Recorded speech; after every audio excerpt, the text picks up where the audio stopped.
Hi, it's Dee from Glasgow Loves EU yet again. And I'm very delighted tonight that we've got Alyn Smith with us. He needs a little introduction to GLUE members, having been at various of our events, including the very sodden Paul's Brexit on Glasgow Green, which you may remember attending, and obviously the very sad but kind of joyous in a weird way, Leave a Light on event we had on the 31st of January, which obviously was inspired by your speech in Brussels, which was fantastic. So, and obviously we were very pleased that you returned as the MP for Stirling in December. And so that's a very brief introduction. So my first sort of thing that I want to ask you about, which I'm sure you want to talk about anyway, is given your comparative experience of Brussels and Westminster, any thoughts? Is that a good start? So we're only having a 3-hour meeting, is it? Hope not. Just briefly.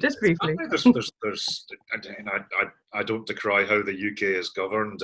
I don't think it works very well, and I think there's lots of ways in which it could be improved. But even just recently, we've been having virtual working and remote voting, and there's a substantial element of my new colleagues are doing everything they can to roll that back, which is why I'm going to, at the end of this meeting, need to run back into a chamber to go and physically vote. Now, yeah, that's just so old school, but that's about the mechanics. Yes. The biggest thing that struck me is the political culture. It's when I brought forward an amendment in Brussels, I might not get 10 out of 10, but I would always get 6 out of 10, maybe 7 out of 10, maybe 8, maybe 9. You'd always compromise something, and you'd always get something successful. Mm-hmm. Here it really is winner take all. It's you can make as good a point as you like, and the minister might say, "Oh, that's a good point," but then when the votes come, we're not going to win anything, and that's incredibly frustrating for me personally, I have to say, because it's a big shift to where my head's been for 15 years. Because I kind of looked at all your voting record, and every single vote you voted in, you've been on the losing side essentially. Yeah. Which is quite sad to actually kind of point that out, but it's just, as you say, it's winners and losers, and it's kind of not, it's I don't know if this is the right word. It's not as knife edge as it was last year. So last year it was very kind of like, votes could be quite exciting, and we were watching the TV and going, oh, is this one going to go our way, and that one did and that one didn't. But it's never going to be like that, is it? Well, for the moment, there's a brittleness to Boris Johnson's government, so that the way they brief against each other around the cabinet table, the red wall, now blue wall as they're calling themselves, where beyond the slogans there really isn't a lot of depth to what they're talking about, especially on Brexit, and where their constituencies really start to see the problems that Brexit is going to create. Does that become a blame narrative, in which case they blame the beastly Europeans for not giving everything they wanted? Or does it turn into well, maybe we got this wrong, maybe there's a replacement? Will they blame Dominic Cummings and Boris Johnson? Will the old One Nation Tories, as we're led to believe still exist, will they reassert themselves with that, you've just got this wrong, son, and change things? So I'm an optimist in my politics. I think there is scope for change. I do think that at the moment the Tories have been very compliant, but I think as things get much tougher, and they will get much tougher, I think we'll see some people wising up, I think.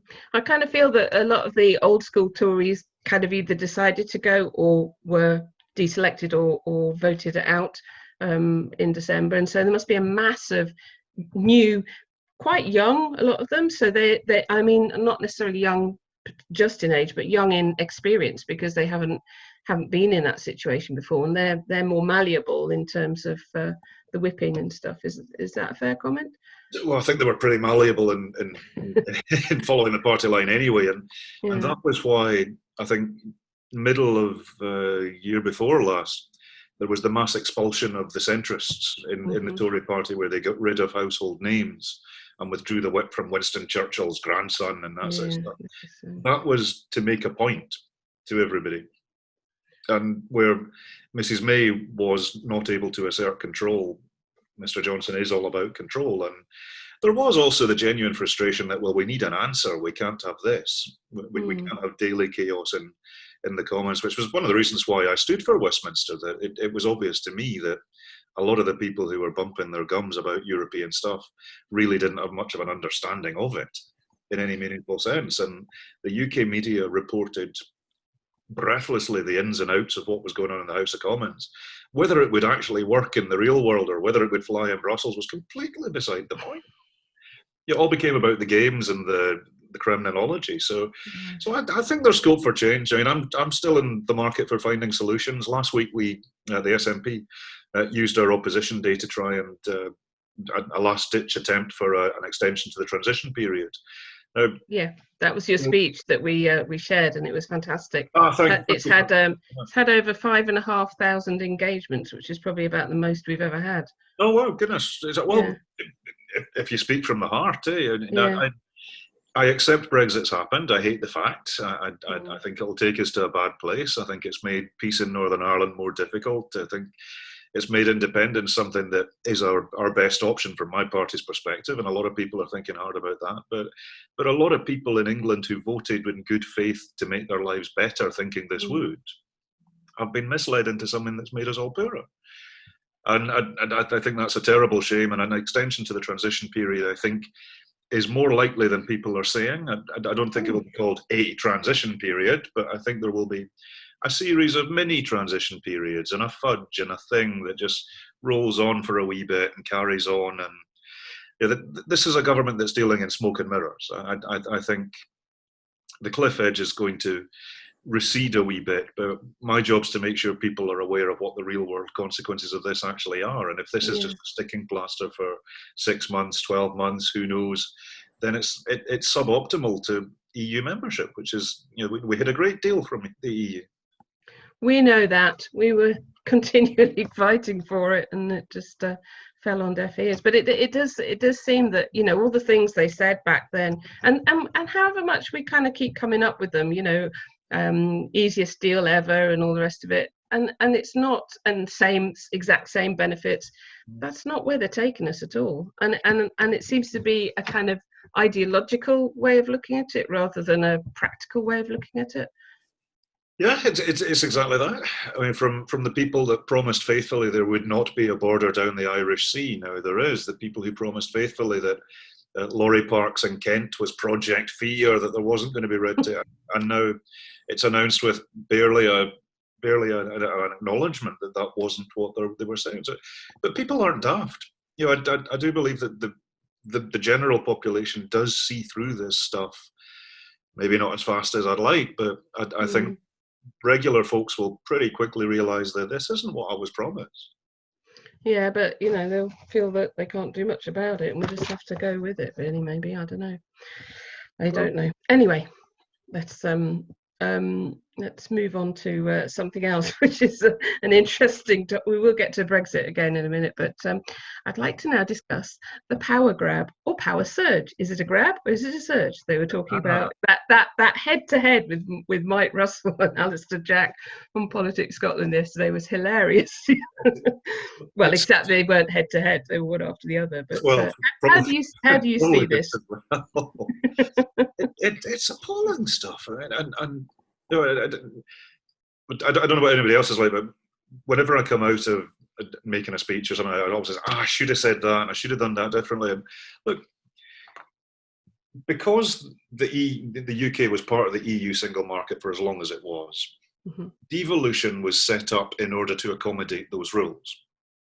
And by virtue of us being taken out of, against our will, the EU, there is domestic legislation that needs to replace the acquis communautaire in the single market. In that we were part of a EU single market, we're now going to be part of a UK single market. Now that's nuts and bolts logistics stuff.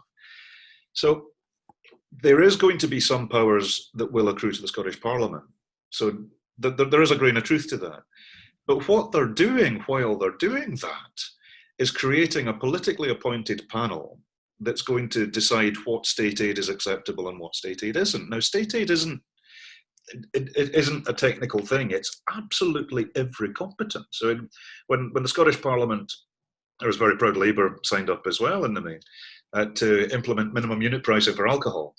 Now, that's a really targeted, sensible change to encourage people onto the on-sales trade, get people off the really harmful alcohol. We were challenged all the way to Luxembourg by the drinks industry. The Scotch Whisky Association shamefully acted as a shill for the big vodka, cheap vodka producers, and fought us. And that would have been something that's now going to be at the say-so of a politically appointed panel. If a school in Scotland decides that we're going to use carbon emissions as a procurement criteria for school meals, that'll need to be signed off by this panel. Every single public expenditure and many other decisions of the Scottish Parliament, but also the NHS, the police, the fire service, universities, all of these bodies is going to be at the say-so of a new politically appointed body that will answer to the UK government, not the Scottish Parliament. So where I will accept that there are some powers coming, but every single other power, as well as the new ones, will be at the behest of a group of people who I suspect will be placemen and women, and they'll be sock puppets who'll do as they're told. And that means this is a power grab. There's no other way of defining it. So do you think, because there's all this talk of Johnson coming up because he's in a panic about the union, do you think... I do hope he comes to Stirling. Well, promise to come to Stirling to see your constituents, isn't he? we're a beautiful, welcoming place, and he'll probably just be taken to some blooming factory somewhere, or whatever, and hidden away like they usually are. But well, see, this is the thing. I would love to have him in Stirling and get him in front of some regular folks, as I've done day in, day out during the campaign, and I'm really looking forward to doing when we're able to knock on doors again. And have the conversation with, well, we might not agree on this, we might not agree on that, but what about this? And if Mr. Johnson would come to an actual, genuine meeting of regular folks in Stirling, he'd very quickly realise just how out of touch he is. With people, with people who would actually define themselves as conservatives. I mean, there was a number of people who were quite explicit with me. But I usually vote Conservative, but I don't like these Tories, and I hate what they're doing in Europe, and I like what you're doing in Europe, but you're not. So I'm going to vote for you, but don't tell me about independence. And I always said, well, I won't take you for granted on that or on anything else, but what you are telling me is that you're open to discussion about the best future. And this is where Mr. Johnson really shuts himself off from that. Yeah, I mean, I don't know that he really understands real people's lives at all. And I feel that about quite a lot of the politicians, because it's great when you hear like ones who are doctors or nurses or who have got experience at the front line and of doing something other than being a politician. But these kind of career politicians, that's all they've ever done, isn't it? Really. Well, politicians are people too, and oh, you're being kind. No, it's just that gets thrown at me from time to time as well. That I'm out of touch. That I'm not. I'm a lawyer to trade, to the extent you'd call that a proper job. But I did something before politics. But yeah, I think so much of where the UK is right now is that there's been too narrow a range of people calling the shots in a number of the parties, and we saw this with Labour. Maybe they'll be getting their act together, but I have to say I have my doubts, but you never know.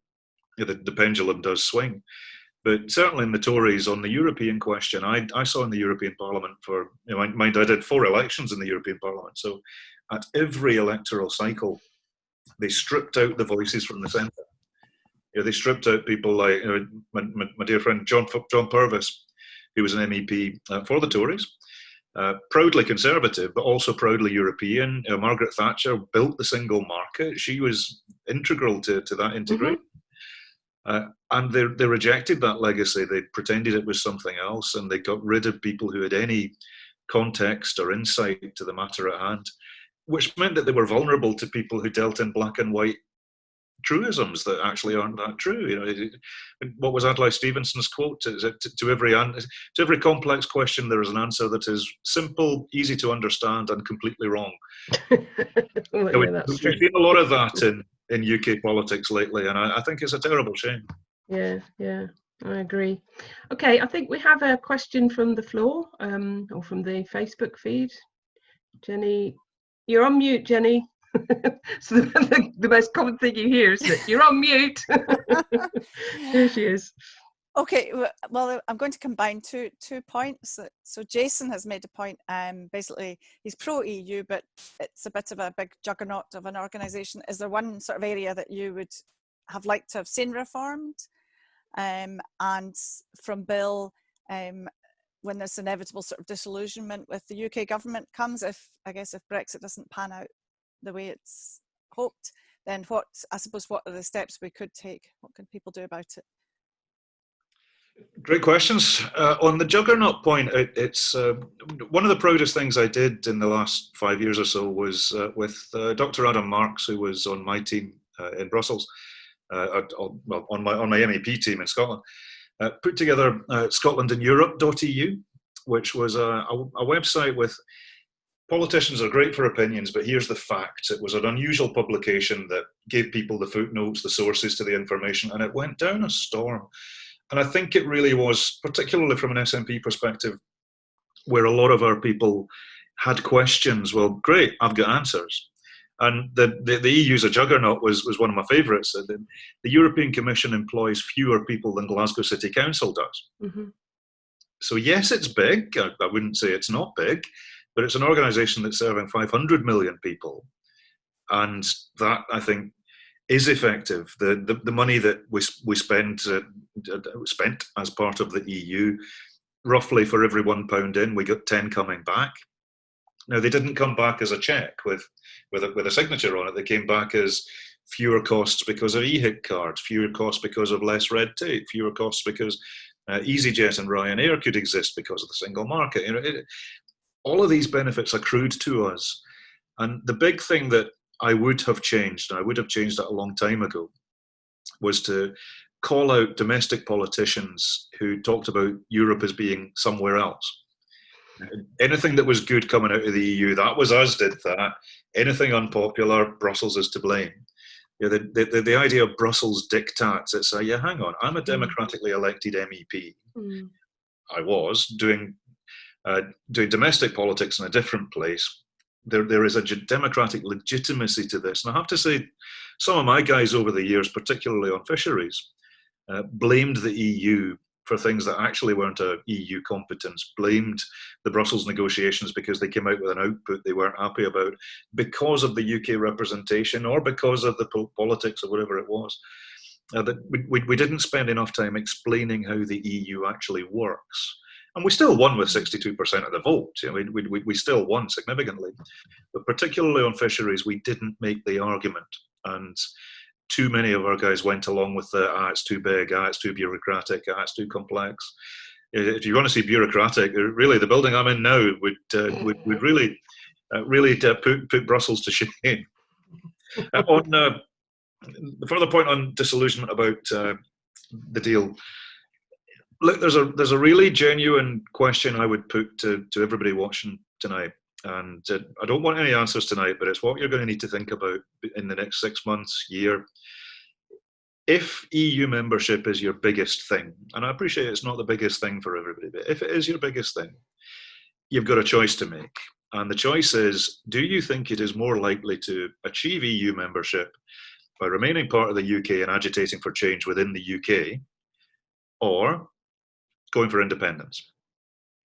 And that's a discussion that I'm perfectly happy to have on its merits. I do regularly with friends of mine who are Lib Dems or Labour that I think it is legitimate and honourable to say, I want to stick with the UK and try and effect change here. My question is, how likely do you really think that is to happen? And Scotland, since 2014 in Brussels, the mood music, the attitude to us has changed absolutely. In 2014, a number of people in Brussels didn't quite get what independence was about. The fact that we're the national party, that didn't scan for some people. But then in the 2014 referendum, our definition of Scottish is, do you live in Scotland? Everybody living in Scotland had a vote, EU nationals included. So there's a queer sort of nationalism seen from a number of other countries' perspectives. We are very consciously welcoming and civic in our politics. What we've done since Nicola Sturgeon has been pitch perfect on the European question. I think the SNP has been solid. in terms of where we want to get to. The EU is international solidarity in action.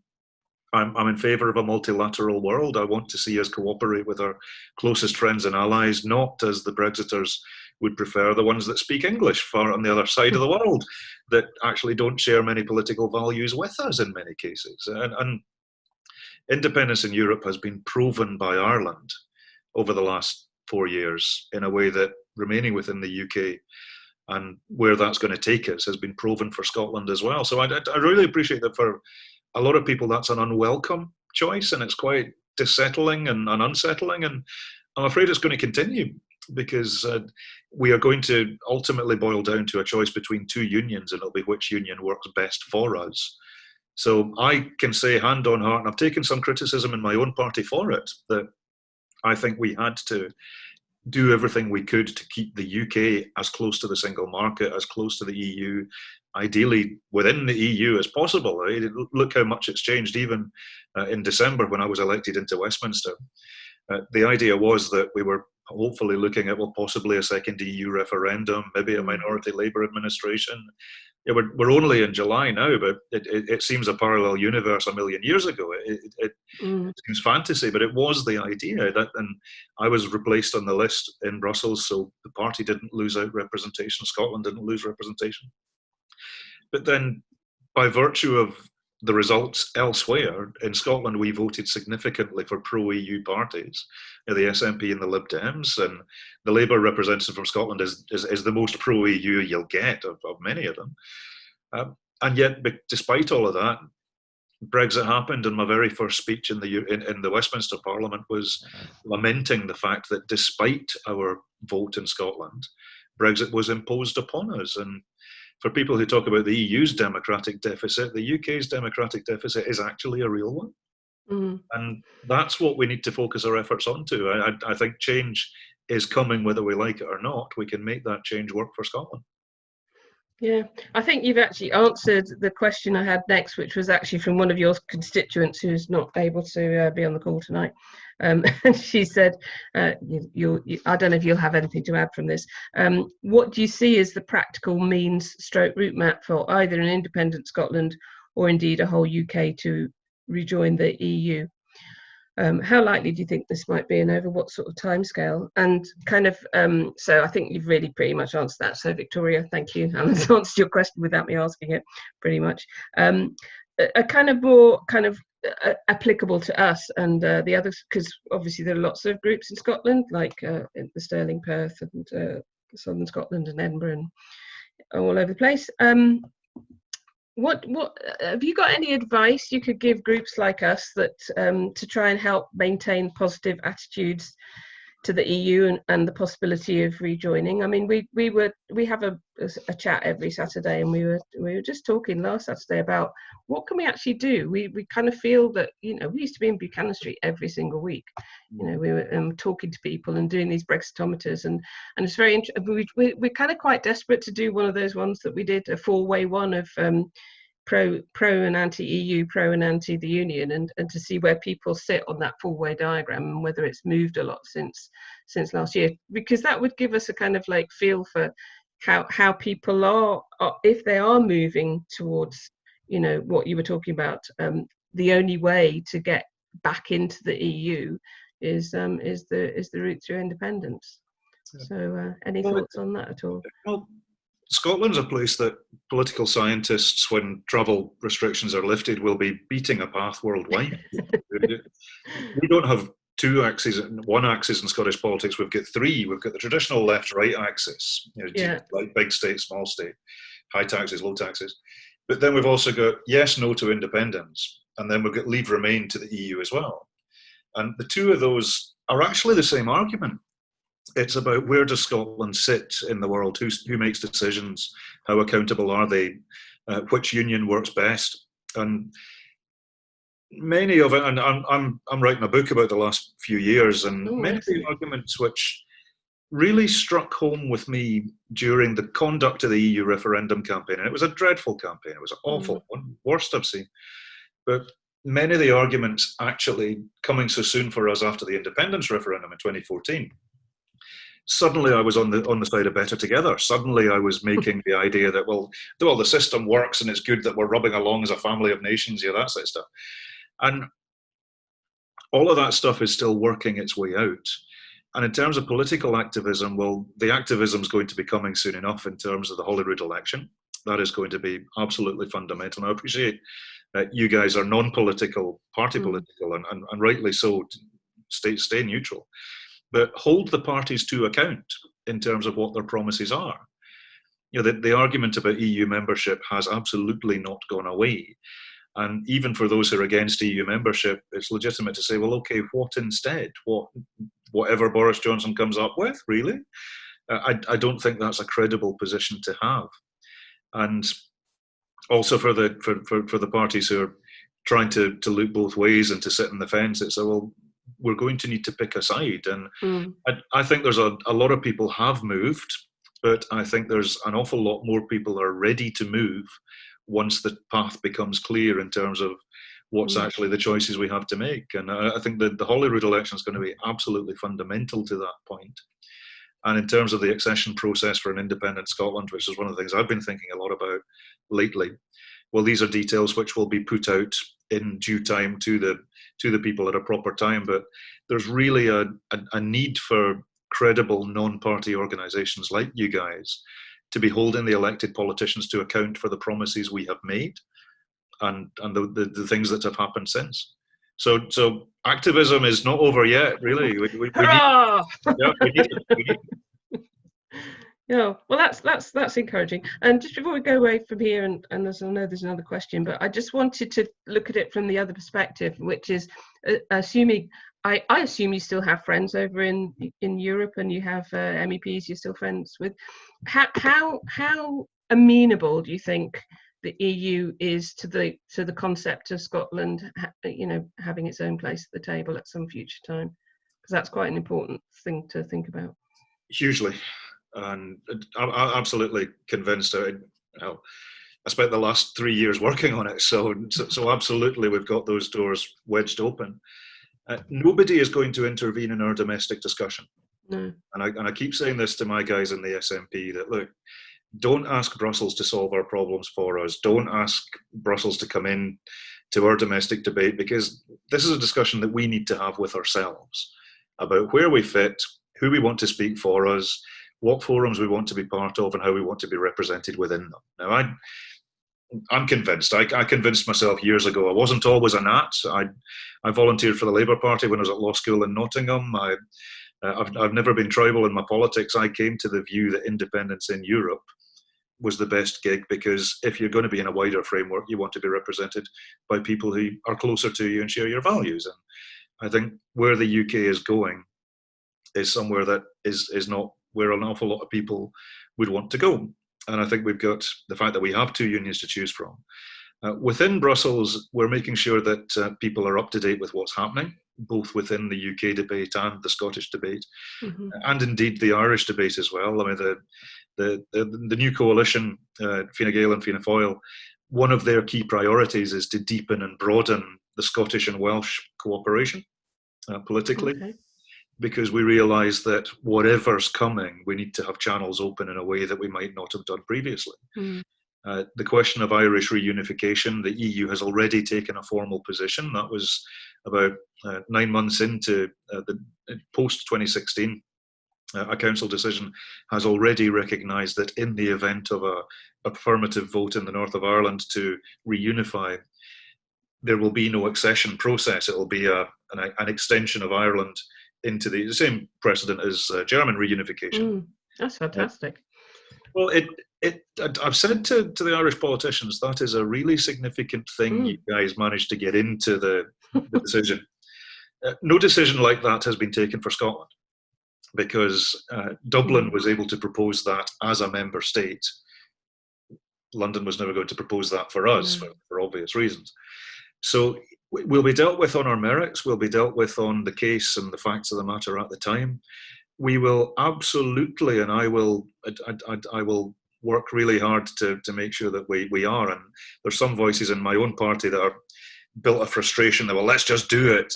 No, we will always be a democratic, constitutional, legal route to that. We're in a very strong position to it. The precedent's been established in 2014 that a Section 30 order was granted.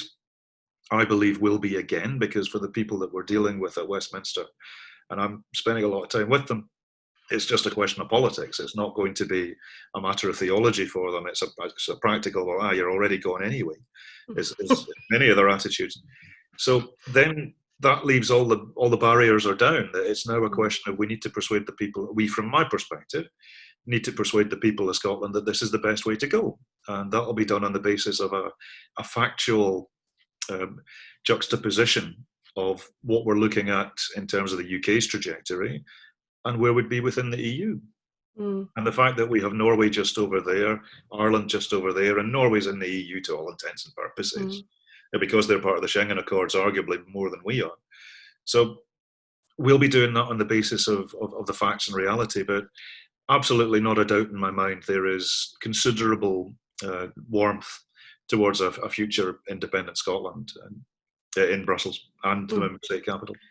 That's great. Let's just hope the door doesn't close if we have to wait too long. But anyway, we'll leave that because Jenny, you got a couple more questions before I... Jenny! Yeah, thank you. I'm just really combining some of the comments. You've covered some of them already anyway. I suppose people are just concerned about this sort of route map and timing of when you'd go for independence, and would we then have a further referendum on EU or EEA membership? And somebody's mentioned again, has the Spain-Catalonia sort of problem gone? That was mentioned last time, that they might not allow us into the EU. So I think people, I mean, you know, timing. Well, firstly, timing won't be my decision. That's the boss's job. That's Nicola will take advice from a variety of people, and she'll make the decision on that. My view is that we'll know it when we see it, and we've seen a couple of polls from an independence perspective. And I appreciate not everybody in the call is pro-independence, but for those of us who are, we've seen a couple of encouraging polls. But there's a lot of people still to be persuaded. Stirling, the place I now know best, as back to those people who weren't persuaded to independence but were persuaded to EU and wanted to have a dialogue and a discussion. Well, that's where my effort needs to be, I think, and that for me is not ready yet. We'll know it when we see it. Timescale is not entirely at the behest of Boris Johnson. The people of Scotland will be independent when we want to be, and then the route will present itself. And I don't see why we should let him off the hook in terms of the democratic deficit of the United Kingdom that is demonstrably imposing things upon Scotland we have voted against. The Catalan question, a hardy perennial, but it keeps coming up. Every single Spanish foreign minister, right the way back to the days of Margaret Thatcher in the 80s, has been quite explicit. Two of them are ex-MEP colleagues of mine in recent history. So long as Scotland has an agreed constitutional legal process, they will not gainsay our independence or EU membership, which is why Madrid recognises South Sudan as an independent state. They don't recognise Kosovo because Serbia still objects. So again, that underlines our need for the international credibility. And it's also domestic credibility as well. If we went for a referendum that was not agreed and sanctioned and respected, I think a big chunk of my voters in Stirling will walk away from that as not legitimate. And we won't win them over. And we just won't be at the races domestically, never mind internationally. And I've written a few times about why we need to learn the lessons from Catalan recent history. And I support anybody's right to self-determination, but I also support democracy and the rule of law. And the Catalans were goaded into a number of decisions that were not within the law. And that led to a really regrettable situation where friends of mine are presently in jail and they're not independent. So no way will I be part of any efforts that would take us down that route, because it cedes the high ground that we have an incredibly strong legal case. Scotland has been independent longer than we've been part of Great Britain and latterly the United Kingdom. We're in a very, very strong position. And the Catalan objection is oft cited, but it's not real in reality. Okay, right. let's get on to our last topic. Given your role as Shadow Secretary of State for Foreign and Commonwealth Affairs, how do you? It's 3 feet Is that long. right? How do you see the UK's position on the world stage in the next year, 5 years, 10 years? And specifically at the moment, as relations with both Russia and China are in difficulty, does that put the UK even more back to into Trump's clutches? And yeah, how do you feel about that? And do you think his days are numbered? Do you think he'll cling on in November? And would it make that much of a difference even if he wasn't there? Because we'd still be beholden to the US as such, even if it wasn't his US. Yeah, the foreign affairs picture is moving fast, and there's a number of conflicting currents. And Brexit, I think, will increasingly look like a thing of its time. This is back to my point about who do we actually politically hold the closest values to. I would suggest it's the European continent. We have cultural links with the Kanzuk countries, the Canada, New Zealand, Australia, and the rest. There's a political connection between Boris Johnson and Donald Trump. I suspect there's rather less of a political connection between Boris Johnson and Joe Biden. And November's coming up. And the polls, I think Trump is unfit for office in any sense. And I really hope the Americans do their democratic duty. And a Biden presidency, I suspect, would be much more dovish towards the European Union and much more cognizant to the fact that, well, who are you? They won't be rude about it, but they will certainly, as the Obama administration made clear repeatedly, they will view the EU as their primary interlocutor, regardless of whatever special relationship. Ireland's got a special relationship with the States. The UK talks a lot about the special relationship. The Americans don't, in my experience. And then on the China-Russia stuff as well, we are seeing a wholesale U-turn in UK government, and Scotland's been keen on Chinese investment and contacts as well, policy, because we're now seeing what a lot of Chinese policies domestically are really causing. The Uyghur situation in Xinjiang, of course, is dreadful. Internal dissent. The rights of women have been appallingly handled by the Communist Party. Taiwan continues to be oppressed. The actions in the South China Sea. And the economic muscle that China now has and is not afraid of using is something that I think is giving a lot of the Brexiters pause that, well, maybe this isn't the partner that we want to hitch our wagon to. Likewise, Russia, by annexing Crimea, by their actions in the cyber attacks on the Bundestag, the Baltic states. The Russia report's going to be released at 10:30 tomorrow morning. So that's finally, we'll see retrospectively some of that. I've got a meeting with Mike Pompeo, who's over in London tomorrow. Yeah. So I'll put some of these points too on the US is always going to be an important partner. Russia is an important partner. China is an important partner in the economics. But all of these things are predicated upon a rules-based international order that is based on multilateral, not multinational organizations that actually function.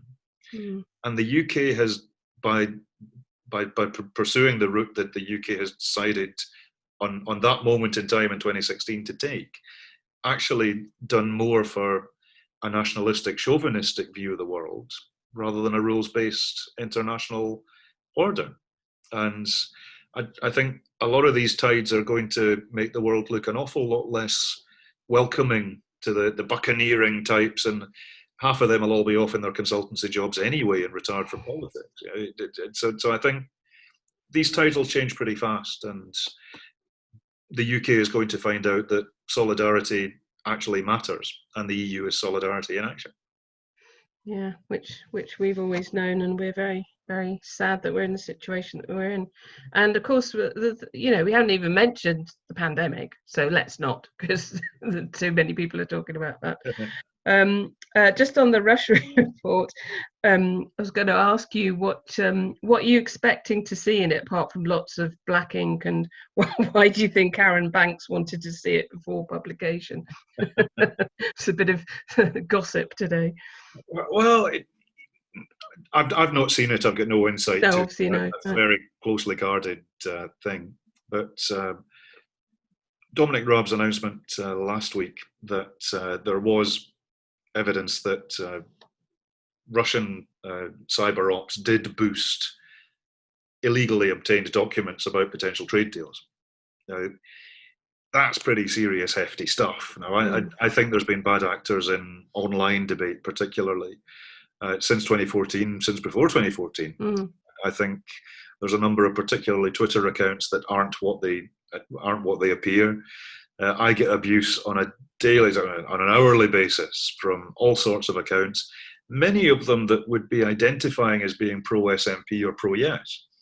But because I'm vocal on my concerns about Russia, Russia Today, Sputnik News, which are all part of, to my mind, a sophisticated propaganda network rather than an objective news source, I get a lot of criticism for that. But usually it's from Free Scotland 1314 92654. And it just looks phony and sounds phony. But the thing with AstroTurf, if you really look at it, you can see that it's AstroTurf.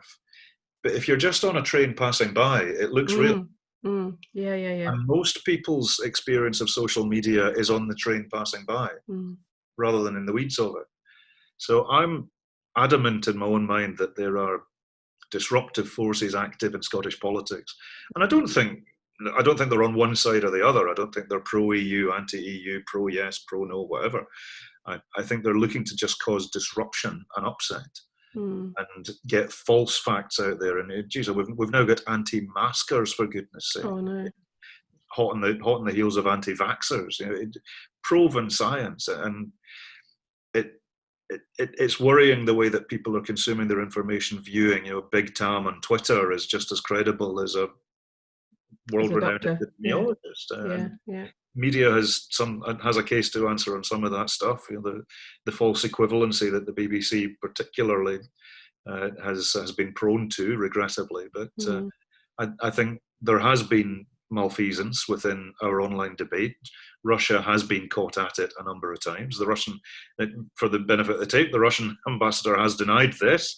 I don't view that as a massively credible proposition. But the best thing we can do is vigilance and transparency. And this is the debate needs to focus on to how is Facebook, how is Twitter able to host these things without a proper due diligence. Free speech is important, obviously, but do you have the right to actually promote anti-vax? Let's even take it out of politics. The anti-vaxxers, should they be allowed a platform at all?